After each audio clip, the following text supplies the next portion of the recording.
¿Cómo funciona la lógica de la fe? Bueno, de esta manera. Como Dios me llamó con un propósito en mente, yo puedo confiar en que todas las cosas que ocurran en mi vida serán para mi bien. Porque en última instancia, esa promesa no depende de mi amor, sino del propósito de Dios. Mi amor puede ser fluctuante, pero el propósito de Dios es invariable y eterno. Esa es la lógica de la fe. Sí, esta promesa es para los que aman a Dios, pero nosotros amamos a Dios porque Él nos llamó conforme a un propósito. Dios nos llamó conforme a un plan, y ese plan se cumplirá no solo a pesar de las cosas que ocurran en nuestras vidas, sino por medio de esas mismas cosas que, de ser posible, las evitaríamos a toda costa. ¿Y cuál es ese propósito? ¿Qué era lo que Dios tenía en mente al escogernos para salvación?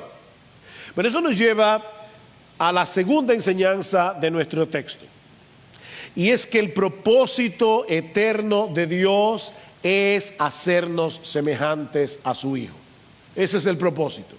Ese es el bien de Romanos 8:28, versículo 29. Porque, aquí está la explicación: a los que de antemano conoció, también los predestinó a ser hechos conformes a la imagen de su Hijo, para que Él sea el primogénito entre muchos hermanos. Ese es el bien, ser como Jesús.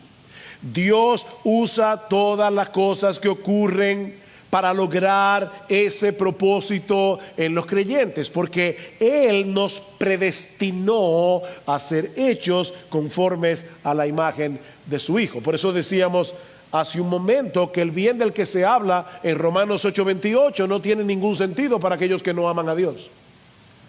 ¿Cómo puede una persona que no ama a Dios sentirse entusiasmado con la idea de ser hecho como Jesús? Eso solo tiene sentido para alguien que ha sido regenerado por el poder del Espíritu Santo y por esa razón ama a Dios.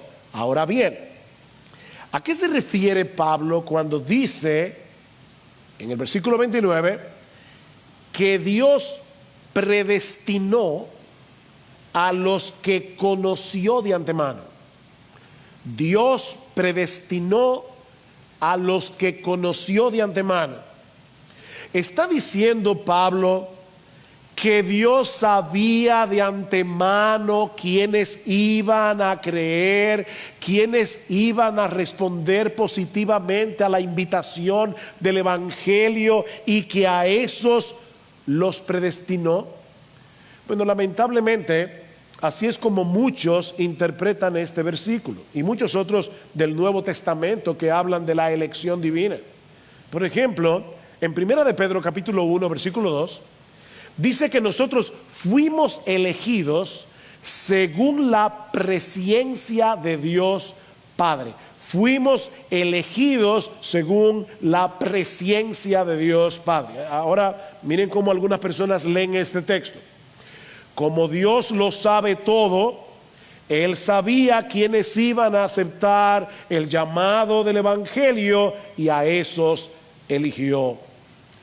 Pero si esto es así, debemos llegar a la conclusión de que en última instancia la salvación está en las manos del hombre y no en las manos de Dios.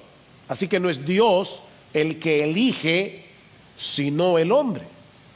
Pero mis hermanos, esta es una interpretación incorrecta de la frase conocer de antemano o la palabra presciencia. Y miren, yo sé que muchas personas tienen un fuerte prejuicio contra esta doctrina bíblica y se están perdiendo de una gran bendición. Yo te ruego que tú escuches el resto de este sermón con un espíritu bereano.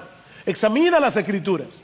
Examina las Escrituras. ¿Qué es lo que significa en la Biblia conocer de antemano? Bueno, esta frase se usa, cuando se usa en ese sentido, como sinónimo de amor selectivo.